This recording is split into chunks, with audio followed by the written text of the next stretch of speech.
चंद्रशेखर रावण को बीजेपी का एजेंट क्यों बताया जाता है? क्या साथियों, Bhim army chief Chandrashekhar Azad Ravan BJP के एजेंट हैं या नहीं?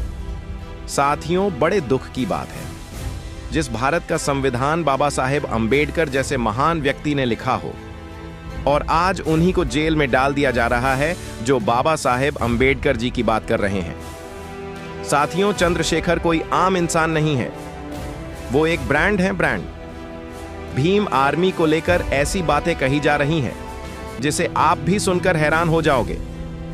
और अंतिम में हम उन लोगों का खुलासा करने जा रहे हैं जो भीम आर्मी चीफ चंद्रशेखर आजाद रावण को बीजेपी का एजेंट बता रहे हैं।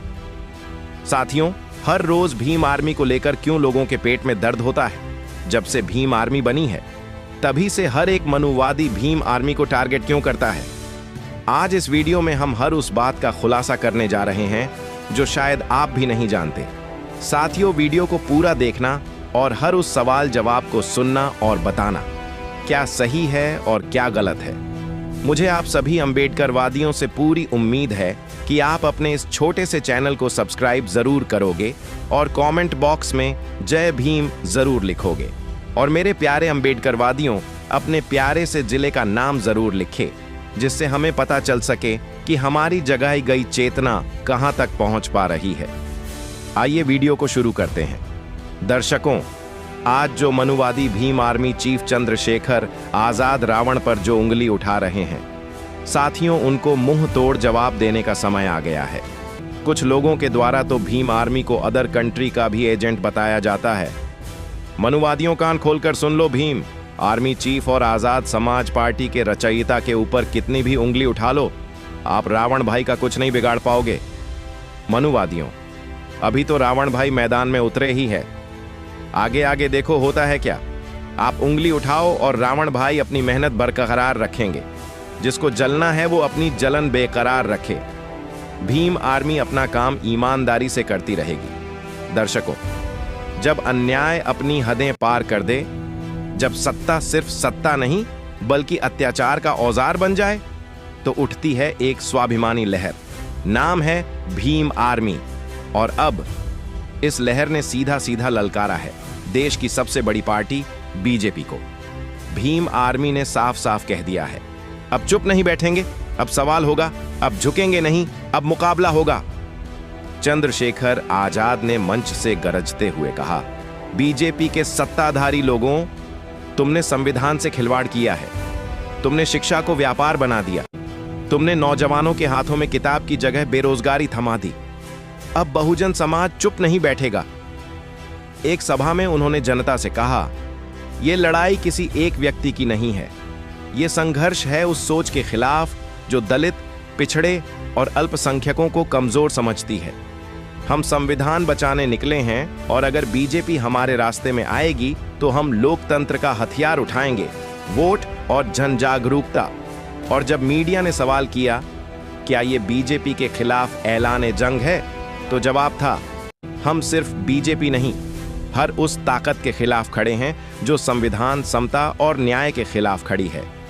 भीम आर्मी डरती नहीं, झुकती नहीं, बिकती नहीं। हम बाबा साहेब की सौगंध खा चुके हैं। अब समय आ गया है असली लोकतंत्र के पुनर्जन्म का। तो सुन लो बीजेपी में बैठे सत्ताधारी लोगों, भीम आर्मी अब मैदान में है। हर गली, हर गांव, हर शहर में संविधान की मशाल जल रही है। ये सिर्फ आवाज नहीं है, ये क्रांति की आहट है। सवाल उठता है, जब संविधान ने सबको बराबरी का अधिकार दिया तो फिर आज भी बहुजन समाज को उसका हक क्यों नहीं मिलता? भीम आर्मी ने इस सवाल को गूंज में बदला, आवाज में तब्दील किया और आज उस आवाज की गूंज सत्ता के गलियारों तक पहुंच चुकी है। ये कहानी है उस संघर्ष की, उस तूफान की जो खामोशी को तोड़ता है और क्रांति की मशाल जलाता है। और इस बार सीधा निशाना है बीजेपी पर। भीम आर्मी की शुरुआत किसी राजनीतिक फायदे के लिए नहीं हुई थी। इसका जन्म हुआ था समाज के उस हिस्से की पीड़ा से जिसे सदियों से कुचला गया। चंद्रशेखर आजाद और उनके साथियों ने देखा कि शिक्षा, सुरक्षा और सम्मान केवल कुछ वर्गों तक सीमित रह गया है। बीजेपी की नीतियों पर क्यों उठाया सवाल? भीम आर्मी ने बीजेपी सरकार से सीधा सवाल किया, जब तुम्हारे घोषणा पत्र में सबका साथ सबका विकास लिखा है, तो दलितों के साथ अत्याचार क्यों बढ़ रहे हैं? ऊना हो, हाथरस हो या सहारनपुर, हर जगह पीड़ित बहुजन ही क्यों? सरकारें बदलती रहीं, लेकिन व्यवस्था वही रही। भीम आर्मी ने बीजेपी पर आरोप लगाया कि उसने सिर्फ वोट बैंक की तरह बहुजनों को इस्तेमाल किया है, लेकिन सत्ता में आने के बाद उनके मुद्दों पर चुप्पी साध ली जाती है। सहारनपुर से संसद तक संघर्ष की यात्रा का सफर। 2017 का सहारनपुर हिंसा कांड कोई छोटी घटना नहीं थी। यह वो चिंगारी थी जिसने पूरे देश के बहुजन युवाओं में चेतना जगा दी। चंद्रशेखर आजाद की गिरफ्तारी ने उन्हें हीरो बना दिया और यहीं से शुरू हुआ असली आंदोलन। भीम आर्मी के कार्यकर्ताओं ने गांव-गांव, शहर-शहर जाकर लोगों को संविधान पढ़ाया, बाबा साहब का संदेश पहुंचाया और बताया, अब बस चुप नहीं बैठेंगे। भीम आर्मी ने जनसभाओं, प्रेस कॉन्फ्रेंसों और सोशल मीडिया के जरिए खुलकर बीजेपी की नीतियों की आलोचना की। राम मंदिर बन गया, लेकिन दलितों के लिए स्कूल कब बनाओगे? ये सवाल हर मंच से पूछा गया। भीम आर्मी का सबसे बड़ा हथियार बना युवा शक्ति। WhatsApp group, Facebook page, Instagram post और यूट्यूब वीडियोस के जरिए उन्होंने एक सशक्त नेटवर्क खड़ा कर दिया। भीमराव का सपना, आजाद की राह, अंतिम उम्मीद, आजाद समाज पार्टी। जब बाबा साहब डॉक्टर भीमराव अंबेडकर जी ने संविधान रचा, उन्होंने केवल कानून नहीं बल्कि करोड़ों वंचितों के लिए एक नया सपना बुना, समानता, न्याय और सम्मान का सपना। लेकिन आजादी के इतने साल बाद भी वह सपना अधूरा है। भीम आर्मी ने सड़क पर उतरकर उस सपने को आवाज दी, लेकिन जब राजनीति ने अंधेरों को गले लगाया, तब जरूरत थी एक वैकल्पिक शक्ति की। तभी जन्मी आजाद समाज पार्टी।